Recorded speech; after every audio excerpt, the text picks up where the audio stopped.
মিথুন রাশি এই ভিডিও আপনাদের জন্য।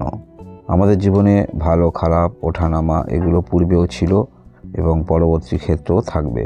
তাই সর্বদা পজিটিভ চিন্তাভাবনা নিয়ে আপনাকে সামনের দিকে এগিয়ে যেতেই হবে, তা না হলে আপনি কিন্তু পিছিয়ে যাবেন। তাই মিথুন রাশির যারা রয়েছেন, এই ভিডিওর মধ্যে আমরা সাপ্তাহিক রাশিফল জানতে চলেছি। আপনারা জানছেন 8 তারিখ থেকে 14 তারিখ ডিসেম্বর মাসে 2025 সাল আপনাদের এই এক সপ্তাহ কেমন যাবে।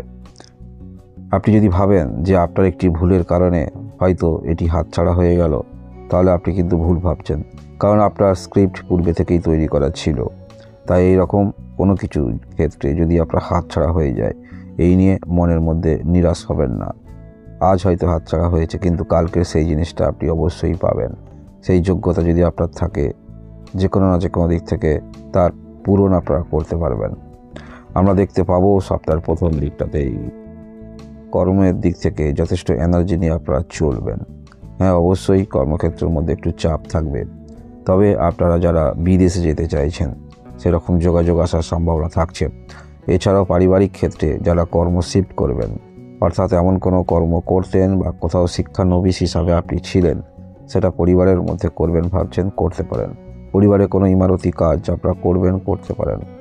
এছাড়াও আপনারা যারা ভাবছেন যে আপনারা বিজনেস ক্ষেত্রের মধ্যে প্রবেশ করবেন, কোনো একটি কর্মক্ষেত্রের মধ্যে যুক্ত রয়েছেন এবং যে সময়টা পাবেন পরবর্তী ক্ষেত্রে আপনি ব্যবসা ক্ষেত্রের মধ্যে মনোযোগ রাখবেন বা কিছু শুরু করবেন, তাহলে অবশ্যই সপ্তাহের প্রথম দিকে এইরকম ভাবনা চিন্তা নিয়ে যারা চলছেন, আপনার সঙ্গে কিন্তু সময়টা ম্যাচ করে যাবে। সময়টা আপনার সঙ্গে ম্যাচ করবে, তাই আপনারা আশা রাখতে পারেন, শুরু করতে পারেন, চেষ্টা রাখতে পারেন। এছাড়াও আমরা সপ্তাহের প্রথম দিকটাকেই দেখব আপনি আর্থিক বিষয়ে যথেষ্ট ওয়াকিবল থাকবেন।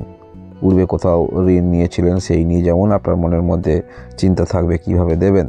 নতুন করে ঋণ নিতে হলেও আপনি কিন্তু ভালো দিক দেখে তারপরে নেবেন, অর্থাৎ যে পারপাসে ঋণটা আপনি নিচ্ছেন সেটা আপনার দিক থেকে সঠিক হচ্ছে, তো এইরকম ভালো চিন্তাভাবনা নিয়ে আপনারা ঋণ নেবেন। এছাড়াও আমরা সপ্তাহের মধ্যভাগে দেখতে পাবো আপনার চেষ্টা যেগুলো বারংবার ব্যর্থ হয়েছিল বা পূর্বে কোনো একবার ব্যর্থ হয়েছিল, আবার দ্বিতীয়বার সেই কাজের মধ্যে ইনভলভ থাকতে দেখা যাবে। তবে তবুও একবার যেহেতু ব্যর্থ হয়েছিল, তাই মনের মধ্যে কিছুটা হলেও আপনারা পূর্ণ এনার্জি হয়তো রাখতে পারবেন না। আবারও বলছি, আপনাদের কিন্তু স্ক্রিপ্ট লেখাই আছে, অর্থাৎ ভগবান আপনার কিন্তু একটি ভাগ্য লিখেই দিয়েছে, সেটা কিন্তু আপনি সরিয়ে ফেলতে পারবেন না। সেটাকে পরিবর্তন করা সেটা কোনো মানুষের হাত নয়। আপনি সেই পথে অবলম্বন করে যাবেন। আমাদের কেমন হয়, যে কোনো রাস্তায় যাবার পথে যদি বাধা আসে, আপনি একটি গন্তব্যস্থলে যাচ্ছেন, সেই গন্তব্যস্থলে যদি বাধা আসে, তাহলে আপনি অন্য রাস্তা ধরবেন বা সেখান থেকে সরে যাবেন। ঠিক সেই রকমই প্রতিকার হিসাবে কিন্তু কাজ করে, মনে রাখবেন। আপনি আপনার গন্তব্যস্থলে ঠিকই পৌঁছাবেন। তাই আপনারা ফুল এনার্জি নিয়ে কাজ করুন। ব্যর্থতা মানুষের জীবনে শেষ নয়, আমাদের প্রত্যেকটা মুহূর্তে প্রত্যেকটা জীবনের চেষ্টা রাখতে হয়। তাই মধ্যবর্তী সময় যদি পূর্বে কোথাও আপনি ব্যর্থ হয়ে থাকেন, সেটা সরিয়ে দেবেন, ভাববেন নতুন করে আবার শুরু করছেন। পূর্বের এনার্জি কাজে লাগাবেন, পূর্বের অভিজ্ঞতা কাজে লাগাবেন। এবং আপনারা যারা বিবাহিত জীবনের সমস্যায় রয়েছেন, সেই সমস্যার সমাধান করবেন ভাবছেন, সমস্যার সমাধান করতে পারেন। আমরা সপ্তাহের মধ্যভাগে দেখতে পাবো মিথুন রাশি আপনারা মানসিকভাবে অনেক ক্ষেত্রে স্যাক্রিফাইস করবেন, কারণ আপনার মনটা এতটাই গভীর থাকবে। কোনো কিছু ক্ষেত্রে আমরা না পেলে কি করি, স্যাক্রিফাইসই করি। তাই সেটাও কিন্তু আপনারা করবেন এবং আপনি মনে মনে বুঝবেন যে এটা আমার ভাগ্যে ছিল না। এরকম কিছু মেনে নেবার প্রবণতা আপনার মধ্যে থাকবে। মিথুন রাশি আপনারা যদি বুদ্ধিমত্তার সহিত সমস্ত কার্য সম্পন্ন করতে পারেন, তাহলে সপ্তাহটা আপনার পক্ষে যেতে পারে।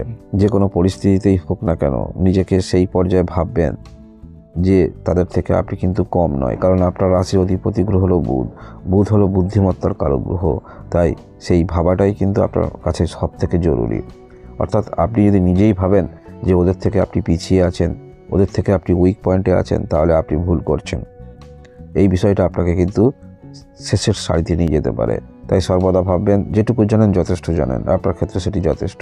তাই ভাববেন না অন্যজনের থেকে আপনি কম জানেন, যথেষ্ট জানেন, সেটাকে নিয়েই অবলম্বন করে চলতে হবে। আমরা দেখতে পাবো এই সপ্তাহের শেষের দিকে আপনারা পারিবারিক দিক থেকে সিদ্ধান্ত যেগুলি নেবেন, সেগুলি অবশ্যই আপনাদের খুব বিবেচনা করে সিদ্ধান্ত নিতে দেখা যাবে। কোনো পারিবারিক মাঙ্গলিক কাজ যেটা হয়তো পূর্বে কোনো ক্রমে আপনাদের সেই মাঙ্গলিক কাজ বাধা পেয়েছিল বা সেই মাঙ্গলিক কাজ শুভ সম্পন্ন হওয়ার দিন ধার্য হয়ে কেটে গিয়েছিল, আবার সেটা কোনো ক্রমে সেই দিন ধার্য আবার কিন্তু হওয়ার সম্ভাবনা থাকছে, কথাবার্তা হওয়ার সম্ভাবনা থাকছে। যারা এইরকম ঘর বাড়ি নেবেন ভাবছেন, এইরকম কারোর সঙ্গে কথাও হয়েছিল, ডিল হয়েছিল, কোনো ক্রমে তৃতীয় ব্যক্তি প্রবেশ করে সেই জিনিসটার দাম বাড়িয়ে দিয়েছিল, কিন্তু দেখবেন আবার পূর্ববর্তী সেই ব্যক্তি কিন্তু আপনাকে বলবে আপনি নেবেন। এইরকম কিছু অফার আপনারা পেতে পারেন এই সপ্তাহে। এই সপ্তাহের শেষের দিকে আমরা দেখব, একদম শেষের দিকে আপনারা যে কোনো ক্ষেত্রে ফুল এনার্জি নিয়ে চলবেন, অর্থাৎ এখানে সমস্যা হলেও আপনি কিন্তু সেই সমস্যা মেনে নেবেন, অর্থাৎ কিছু পেতে হলে কিছু ত্যাগ করতে হয়, সেই বিষয়টা আপনারা মেনে নেবেন। এবং ব্যবসা ক্ষেত্রে যারা রয়েছেন, ব্যবসা ক্ষেত্রের মধ্যে যেগুলি ইনভেস্ট করেছেন সেগুলি তুলতে হবে, রাখতে হবে কাছে, যা ইনভেস্ট করেছিলেন মুনাফা তুলতে হবে, এরকম মানসিকতা আপনাদের মধ্যে থাকবে। আপনারা একটি কথা বলে রাখি, এই সপ্তাহে নীতিগত দিকে কিন্তু আপনারা অবিচল থাকবেন, তাই নিজেকে ছোট ভাববেন না। আপনাকে আপনার মতো তৈরি করেছে, আপনি যে কাজের পারদর্শী, যে কাজের মধ্যে আপনার মনোযোগ আছে অন্য কারণ নয়, মনে রাখবেন। তাই আপনাকে আপনার মতো তৈরি করেছে, নীতিগত দিক কিন্তু আপনার ঠিক থাকবে। সেই নীতিগত দিক যখন ঠিক থাকছে তাহলে অবশ্যই আপনারা সমস্ত কার্য সম্পন্ন করতে পারবেন। যে ব্যক্তির নীতিগত দিক ঠিক থাকে সেই ব্যক্তি সর্বকার্য সম্পন্ন করতে পারে, সেটা হতে পারে নিজের ভাগ্য, সেটা হতে পারে নিজের মানসিকতা, বা সেটা হতে পারে বিবাহিত জীবন, সেটা হতে পারে ব্যবসা। তাই আপনাদের মধ্যে সেই মানসিকতা আনতে হবে যে যতটুকু আমার আছে সেটি এনাফ, তাহলে আপনারা এই সপ্তাহে আর্থিক দিক থেকে উন্নতি করতে পারবেন। কর্মক্ষেত্রের মধ্যে নতুন নতুন সুযোগ আসবে, সেগুলি আপনারা গ্রহণ করতে পারবেন। নিজের মধ্যে আত্মবিশ্বাস থাকলে যে কোনো কাজে ব্যর্থ হয়েছেন সেই কাজে তৃতীয়বারও কিন্তু আপনারা চেষ্টা রাখবেন, সেটা একদম আপনি ফ্রেশ মাইন্ডে করবেন। মনের মধ্যে যে আগের বারে সমস্যা হয়েছিল, ব্যর্থ হয়েছিলেন, সেইটা কিন্তু আপনাকে তাড়া করে বেড়াবে না। এছাড়াও আপনারা সপ্তাহের শেষের দিকে পারিবারিক সিদ্ধান্ত নিতে পারবেন, পারিবারিক কোনো রকম কাজ শুরু করবেন, কোনো ইমারতি বা ভূমি সংক্রান্ত কোনো রকম জটিলতা চলছে, সেই জটিলতাও কিন্তু কাটার সম্ভাবনা থাকছে। মিথুন রাশি আপনারা যারা রয়েছেন, মিথুন রাশি এই যে সপ্তাহে 8 তারিখ থেকে 14 ডিসেম্বর 2025 এই সপ্তাহের মধ্যে আপনাদের অবশ্যই নিজের কর্মক্ষমতার উপরে আপনাকে আস্থা রাখতে হবে, এবং আপনার কথাবার্তা সেগুলো কিন্তু যথেষ্ট যুক্তিসম্পন্ন কথাবার্তা। হয়তো বিপরীত দিকে কেউ আপনার সেই কথা নাও নিতে পারে, তবে এই নিয়ে কিন্তু আপনি বেশি টেনশন বা চিন্তা করবেন না। কারোর প্রয়োজন হলে সেই কথা নেবে, কারোর প্রয়োজন হলে সেই কথা নেবে না, সেটা তার একান্ত ব্যক্তিগত বিষয়। তবে এমন কোনো কাজে রয়েছেন সেখানে আপনাকে বলতে হয়, আপনি বলবেন, যার প্রয়োজন সে নেবে বা নাই নেবে। মিথুন রাশি, এই হলো আপনাদের সাপ্তাহিক রাশিফল। ধন্যবাদ।